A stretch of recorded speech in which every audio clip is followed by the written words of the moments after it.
Alright, ladies and gentlemen, boys and girls, welcome back into another video. Today, I have here, finally, the notes and the answers from the developers to our latest AOC meeting. The AOC meeting was the number 3, if I'm not mistaken, because I remember doing the second one in Portuguese and English, which might happen as well in this one. Literally our first ever meeting was more like a summit just to get to know each other, so it was not really a meeting. We didn't even have notes on it, I believe. So yeah, this is technically speaking the third one. Now, what we're looking at right here that I'm showing you, this is supposedly the original document where they ended up putting the responses. I basically tried to replicate it as much as possible because this one is the most condensed version of it and easier to understand, okay? However, I did another one that might be friendlier for also the console users, where most of the stuff is actually here, including the descriptions of things. Now, I didn't went fully, you know, a visual presentation, didn't make this the best looking thing in the world, obviously, because I wanted just to try to allow you guys to have as much as information as possible. There are, however, 2 documents here that I didn't end up putting here because they were massive. One of them was Infernals, I believe, and in there you will be able to find the link, I believe. There it is. Okay, so there's a little link here, and you can just press it and go exactly to it. I even left a little note here. Sorry for mobile users, but this document of Infernal is a bit too big for me to put in here, so just open the document if you're interested. This is also mostly just balance changes. Again, you already know what I think about that. Balance changes are essential, yes, but most of the AOC members already do that, so I tried to go for other stuff, like for example, new features, better quality, about the game itself, the client, so on, for newer players, better competitive experiences, better options for even people who have disabilities like audio disabilities or even visual disabilities. And I'm trying as much as possible to make this game friendly for everyone, including noobs, people with disabilities, pro players, and etc. So that's where I want to attack mostly. So if you go into my sections, you often will find little to no balance changes, for a very simple reason. On the Discord of the AOC itself, we already constantly talk every day about other stuff, right? The meeting doesn't resolve to the only things we talk to the devs. We talk to the devs constantly, all right? As long as they're available, we're always talking about art, balance, ideas, future content, and etc. etc. So the meetings are just a small fraction of what happens on the AOC. I don't want people to get this wrong. Also, this first document I'm going to be talking from is basically just notes. Like, this isn't exactly what we spoke, right, in the meeting. If you go into the other one that it's a bit more complex, even then it still does not have all the information we spoke. Obviously, some of the stuff were just, passed along and said, hey, here's the balance changes inside of this file. If you guys can then later on take a look into it, and they'll give it a look, and yeah, they take into consideration a lot of the stuff from the balance changes that every single person drops here. I am actually considering doing a couple of suggestions for certain champions that I usually play as, the ones that I have the most practice with. Let's say, like, for example, maybe Maeve, Vora, etc. All right, even Lilith right now, I still feel like there's a couple things I would definitely change. But before I do any of that, I might actually want to talk to you guys before, go into it. So, without any further ado, let's talk about what each individual here on the meeting spoke for or about. Okay, so Fishnit had 3 different topics. One of them was about concerns about matchmaking. As you guys already know, this is pretty simple. Matchmaking doesn't really seem like it's in favor of anybody. I mean, look at this one here. I don't know if you can zoom in if you're on the mobile. I hope. Let me try to open it here so you guys could see. I'm gonna try to. There we go. We're gonna open this in a new little thing here, and we're gonna zoom in here. So, for example, this is a very simple example. You can see on the enemy team they have 2 GMs, 2 masters, 1 diamond. The enemy team, however, had 2 plats and 3 golds. Now, based on what I'm seeing, I don't know exactly. This seems to be a competitive match. I might be wrong, since no, it has banned. Sorry, I didn't look that in the right side.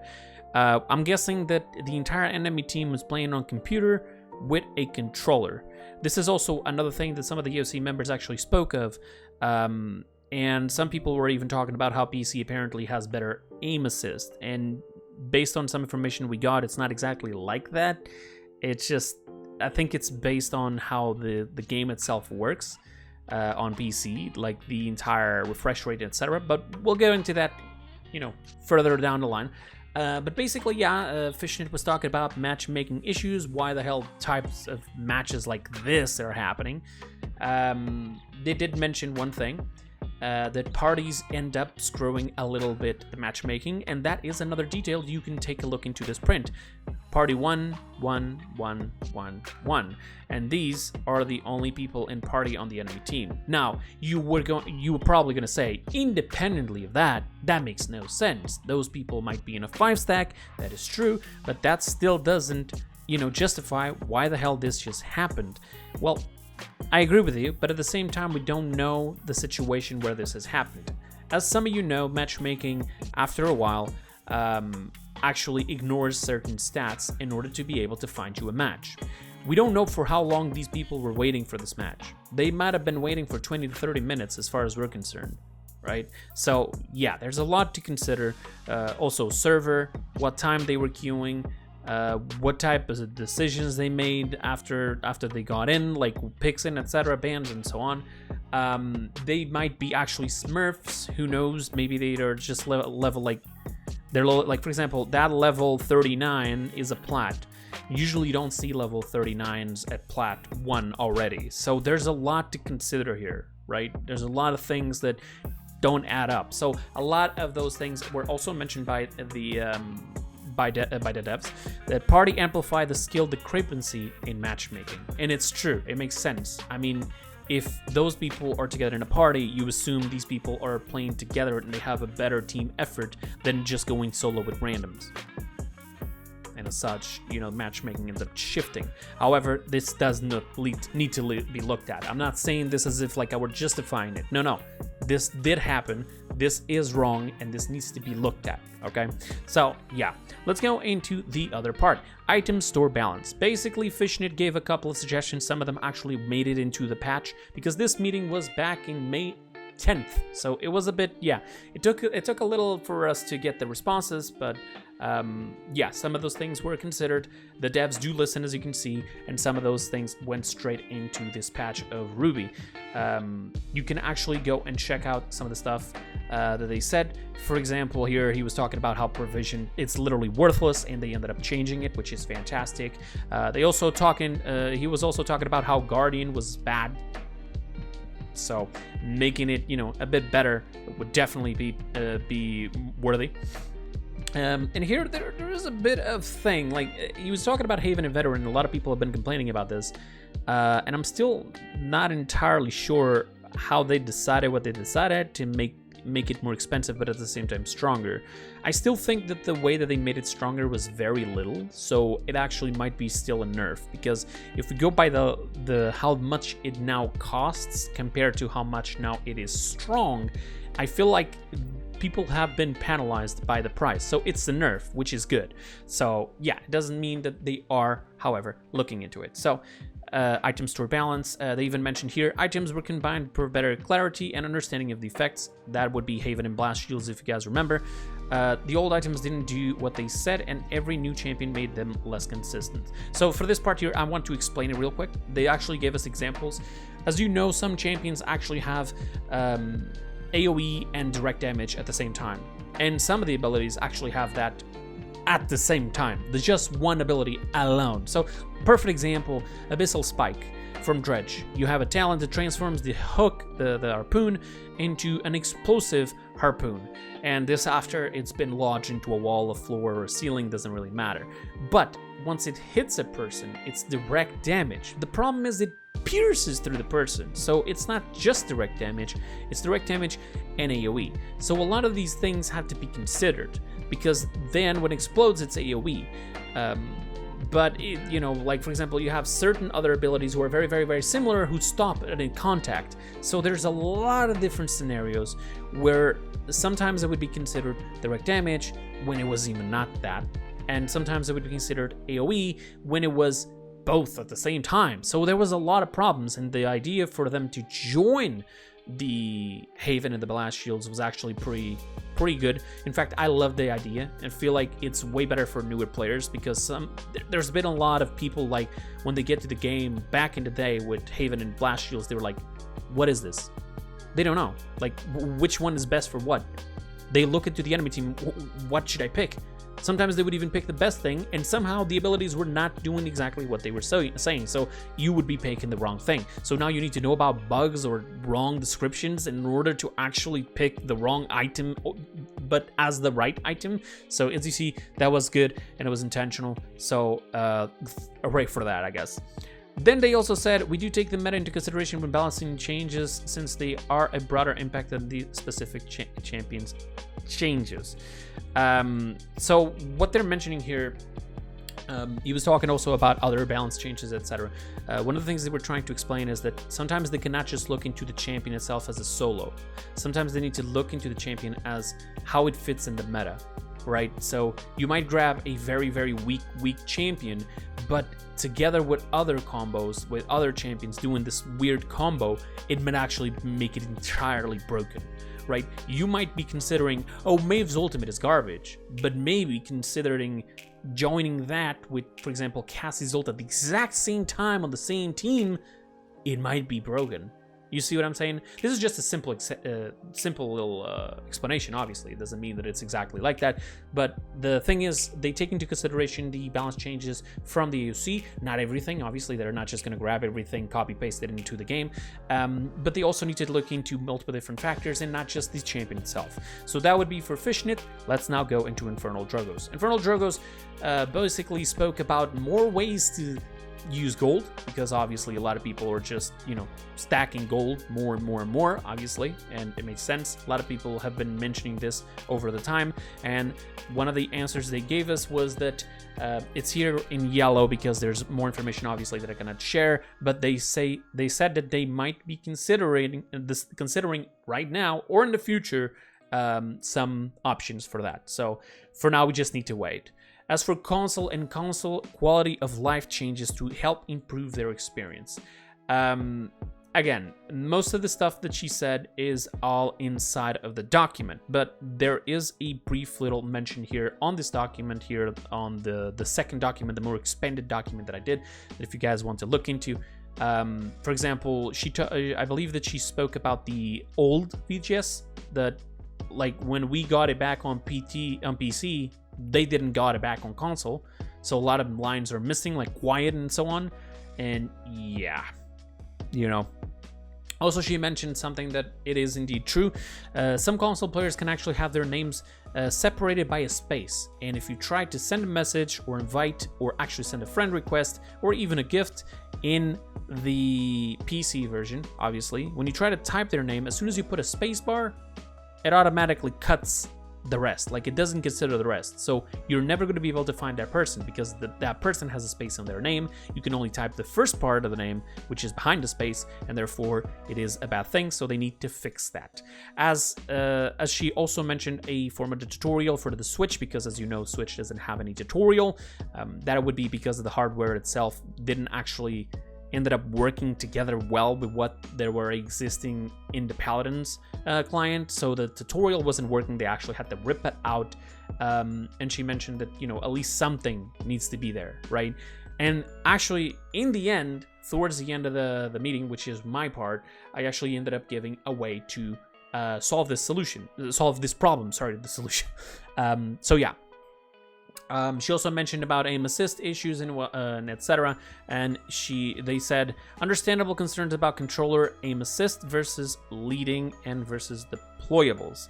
We'll add into the backlog for future investigation. This was actually already mentioned before, how some people were asking for console to either not shoot, like not have the aim assist trigger into deployables like a turret from Barrack, or just have an option to completely shut it off. You want to play Damba, you're trying to heal your allies, and somehow the aim assist is pulling you into your enemy, and you end up failing. So yeah, that is something they definitely need to look into, and that it is something they will be looking into. Then she also spoke about balance changes. Again, that will be in the document that she has here. I have left the link in here. You can just go ahead and press it. If you're on the phone, yes, you have to open one extra document, but at least, I mean, you have the original document with no flaws, no nothing. It's all very well, you know, established by Infernal herself, so you definitely can have all the information there. Now on to BigMac. BigMac with fries, thank you very much. So he also has a document himself. This is the simple version, obviously. The document is here. On the expanded version, I actually ended up putting it there. So it is right here. Okay, so you can just see it. I even left it with the specific font that he put, just to let you know that this is part of the document. It's different.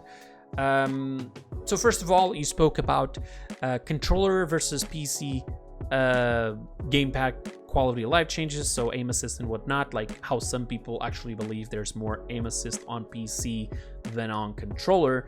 And they said they would be looking into sort of changing this type of, you know, this type of discrepancy, if this actually is true indeed. And they want to try to balance it, as obvious, because they don't want people to just like drop the consoles and start playing controller on PC. Although you can, obviously, they don't want every single person who owns a console to now consider, I have to sell my console to buy a PC and a controller, right? So they want to fix that. Obviously, they're going to be looking into it as soon as possible. You also mentioned crossplay and ranked. Right now, maybe it's not even necessary.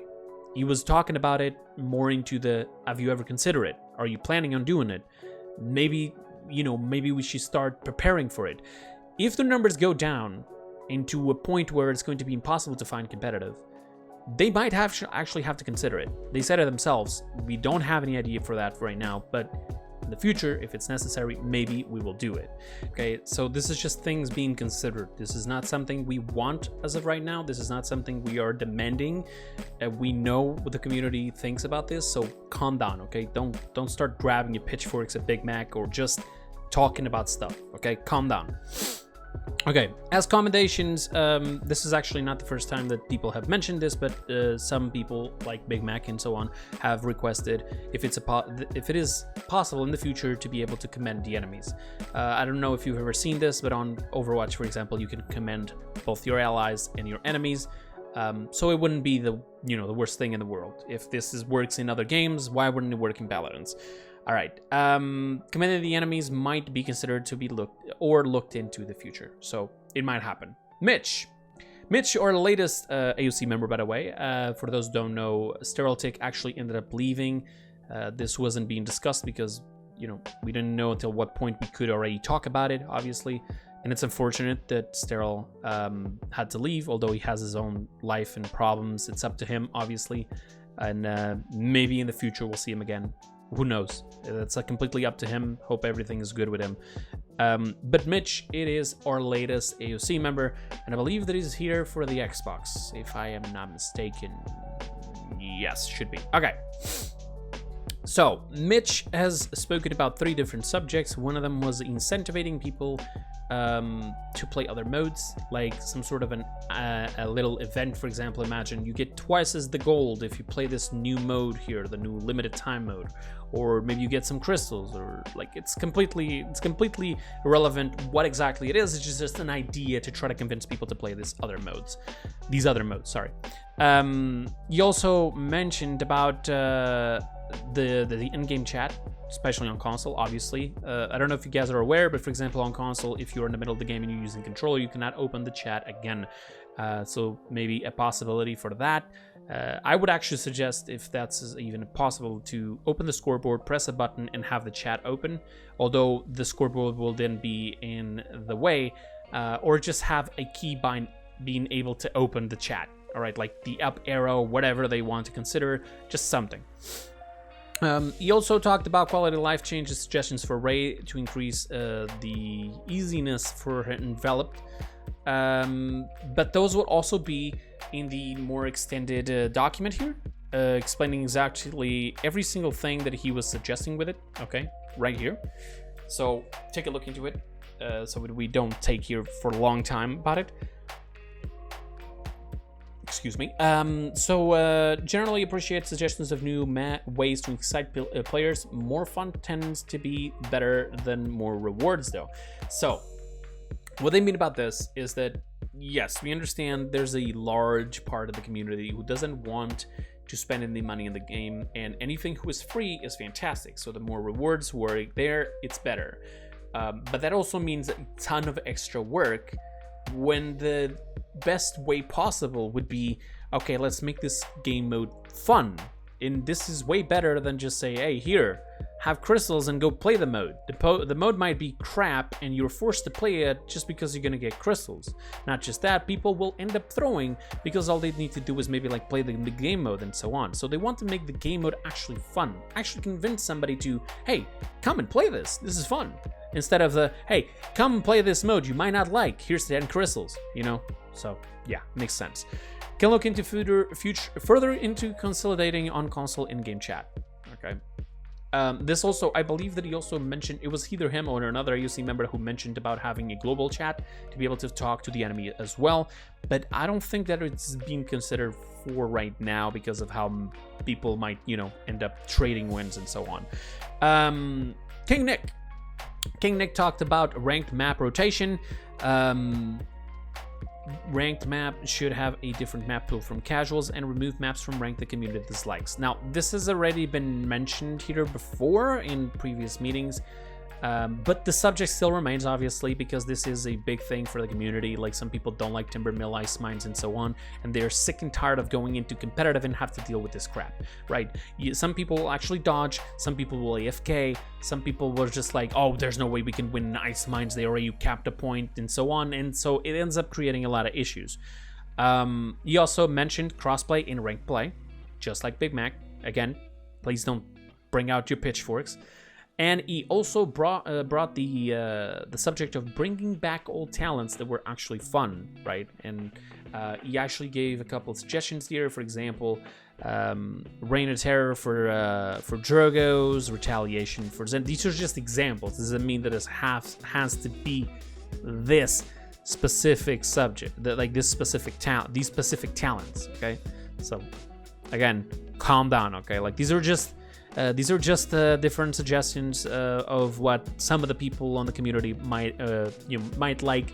And since we sometimes have talents that are not even used, why not switch them with these, right? Give it a try. You know, rotate them maybe just for a couple of patches, just to see if this is more used than the other one. Who knows? You don't even have to balance them if you're just going to switch them for a patch or so. You know, let's go into Jaimeras. Jaimeras was talking about disabling AFK players. Take action against AFK players by disabling queues. So, you know, trying to prevent people who often go AFKs on purpose from not playing, just forbid them from playing, or just like in general. I don't believe that he mentioned, this has been quite a while, so my memory is really failing, I'm sorry. What people complain to me the most about is AFKs. It's something that has been dealt with as soon as possible.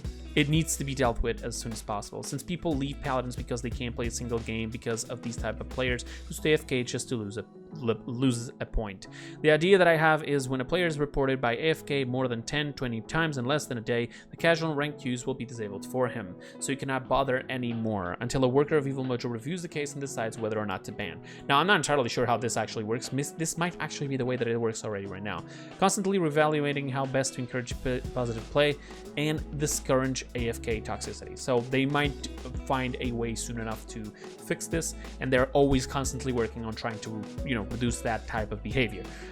Improve deal of the day. Limited skins in deals of the day for players who have spent a lot of money and time on the game. I believe that might be an answer here, but I don't think I can share it. However, limited skins for now. There is one thing that I actually spoke to a friend, and he says that he might be mentioning it on the next AOC meeting. Limited skins right now don't really make sense, honestly. Like, it doesn't. Even if they say it's for charity. I believe the last charity event was what, 2018, 2019? I cannot confirm this. This was actually confirmed by the person itself, Nick. So what's the point? What's literally the point? Yes, we will bring a little bit less value into those skins who are limited, but there's a ton of new players joining all the time. Like, how are they ever gonna chance to get these skins who might look so good, right? You're looking at an Abyssal Lord Drogoz and you're like, I want this skin, but you can't because it's limited. Sorry, son, you should have played this game like 4 or 5 years ago. That makes no sense. Literally no sense. At least put them in the deal of the day. Something that you have to pay real money for instead of just crystals that you can often get for free in the game. All right, it doesn't make any sense. They have to consider this. They have to take a look into this and either start doing more charity events with more options of skins, because often they'll only put 2 in them, or they just have to they have to take away the limited thing and put them unlimited, like the Werewolf Victor and the Omega Vivian, not Omega Vivian, the Omega Imani, etc. Okay, this needs to be looked at. And Jaimeras is right, Nick is right. Limited skins make no sense nowadays, all right? For independently, whatever reason, they might think that it's the best, it just doesn't make any sense. It doesn't. For several years, it hasn't made any sense. So yes, this might be considered by to be a subject soon enough in the AOCs. Command enemies, again, you already know. Also, he did mention about the infinite loading screen bug, and they said infinite loading screen bug is a high priority to us up to the point we have not received sufficient information to repro the bug on our machines for investigating and fixing despite extensive testing. That's what we're working on, so we can find a solution. I think the people who are actually playing from North America have a harder time trying to actually get the bug. So most of these devs who are in North America are having issues even finding it. Unfortunately, most people suffer it on EU, you know that. And most people who are from NA who play on EU often rarely get it. And I don't think it's even been happening. I think they might have actually fixed it on these last 2 weeks and we don't even know. But if you are having the loading bug, let me know down in the comments below, because I don't remember the last time I got it. Just saying. Okay.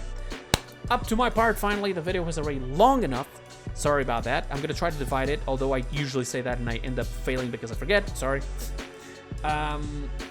The three things that I spoke of are the tutorials, ranked rewards, and audio and visual aids for people with disabilities, or just in general. Even if you don't have any disability, you can use these features as well. So the first one is the tutorial. 2 years ago on YouTube, if you go and search on their main Paladin's YouTube channel, you will be able to find up to 20 so videos with tutorials about items, ranked queues, normal, casual modes, every class, advanced tips for items on the item shop, ways to play better, how to do loadouts, and so on and so on and so on. Right? These were done together with some of the content creators of the community back in the day. The videos were actually done for their YouTube channel.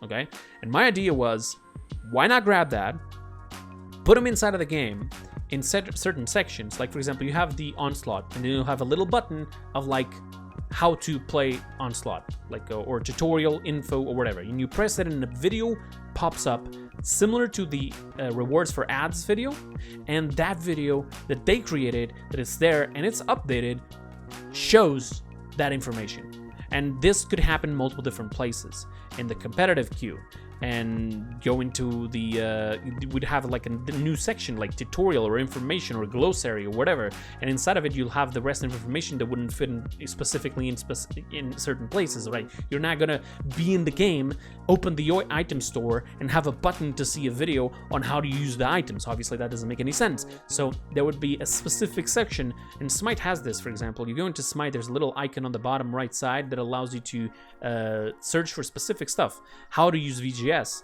how to play certain characters, certain classes, how to play in certain modes, all the items and how to pick the best items, and so on and so on, descriptions of certain values and certain effects of CC and so on, right? All of this needs to be there, and they have some of that already done. It's literally just grab it and put it in the game, see if it's possible to be done, obviously. And they said that they love the idea for an in-game video player as a tutorial. There might be technical or legal blockers, but if you can solve those, this is a great idea. So that's fantastic. We might actually see this soon enough.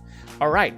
We're updating the free champions for new players. I don't remember. I think I think I might have mentioned, you know, how like we might need some stuff to force people not to go into competitive with like with champions that make no sense. This isn't the first time I actually get people like that. Oh, I don't have that champion. I don't have that champion. He's last pick. He doesn't tell us anything. I only have like Khan, and Khan is banned. And I'm like, you want to tell us like that when you get in instead of the end when you're picking? Right? So they might have mentioned to me that they are updating the free champions that people started with, and that has already happened in this patch. So that is already done. As for ranked rewards, I mentioned about that, you know, like I felt like the last time I spoke about this that I needed to invest a little bit more on this, right? And last time I spoke, like for example, about the diamond skins, you have a currency to then, if you win in competitive, you could get this currency and then buy these diamond skins. It would have nothing to do with champions levels. This would be after they are completed with the gold skins, which are very, very close to be done. So you could have that currency to, like, you know, call people to play competitive more. Have it, you know, hey, come here, come play competitive. That, or maybe like bounty coins for wins. More rewards when, you know, when you rank up, or the further you go, the more you win, the highest you are in the scoreboard, and so on. So the people are invested into win and not actually throw. So they said, you know, they're gonna be looking into it. They need to, you know, again, they said the same thing. We generally prefer more fun than more rewards, but open to methods to incentivize rank rewards wins while avoiding punishing losses. Right, so that, you know, you're not gonna lose like you lose DP. You're not gonna lose something, like they're not gonna take your gold, right? But they want to give you something when you win. This is the idea that I wanted. Also, I did mention about like maybe reducing the timers for the picking a champion, bonus times, and etc., banning champions, and so on. I also did mention, for example, a possible way to ban maps. Even if it's just one map per team. You just ban like Ice Mines, the other one bans like Timbermill. It rotates the map and boom, you got Frozen Guard. Whatever, you see what I mean?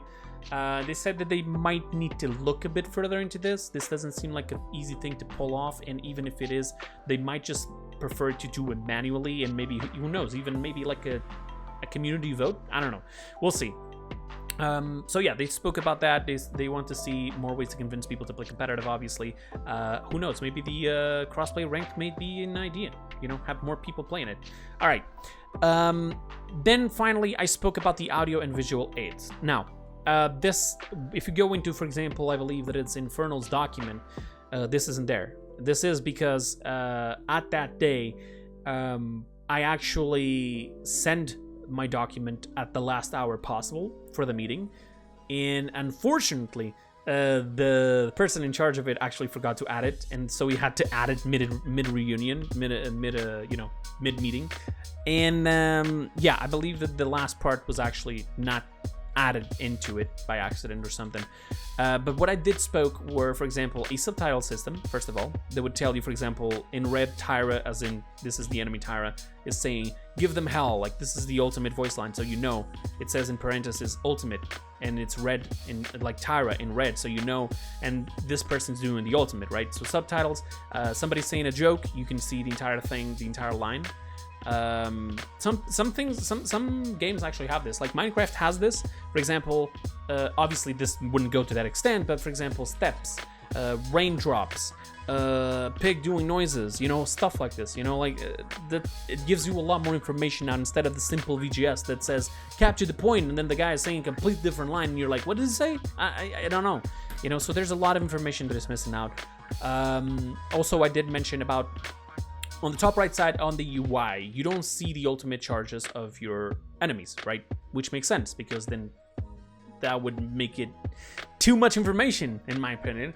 But similar to what we have on the left side that does say the ultimate charges, we should have at least something like the little symbol that glows when you have the ultimate showing up on the enemy that is currently using the ultimate.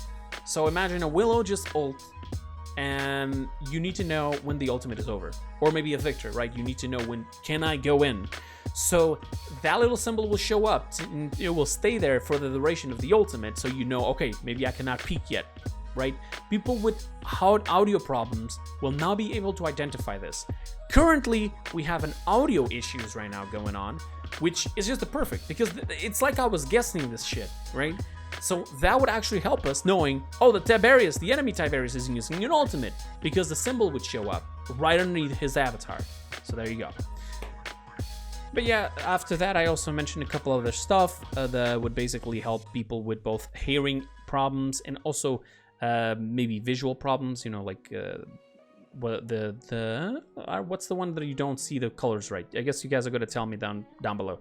But yeah, like some other options with that, and they said yes, they want to consider them. And if there is a possibility they might look into it, but for now they cannot share the rest of the information if they are currently already doing it, or if they are going to do it, or if they would even consider it. So for now, let's just say that I mentioned it. They know it. So let's see what the future holds. But yeah, that is pretty much it. I know it's a long video. I'm going to try to split it up with that little thing on the bar. You can go just directly to whoever you want. Little thing, unfortunately, Alive was not present on the meeting this time. But yeah, I think he also dropped some information on Discord directly. And you know, he's doing his job as well. Don't worry. He's not gone. He's there. He was just probably busy at that specific day. Also, another meeting is coming over in the next few days. I'm already asking some stuff on Twitter so that, you know, to know exactly what I should be taking into the devs directly to make it a bit more, and you know, an important subject to be handled directly, immediately. So go into my Twitter and try to answer that tweet about it. And yeah, that's pretty much it. I hope you guys enjoyed. I'll see you guys next time. Until then, have a wonderful time. Bye bye. I'm out.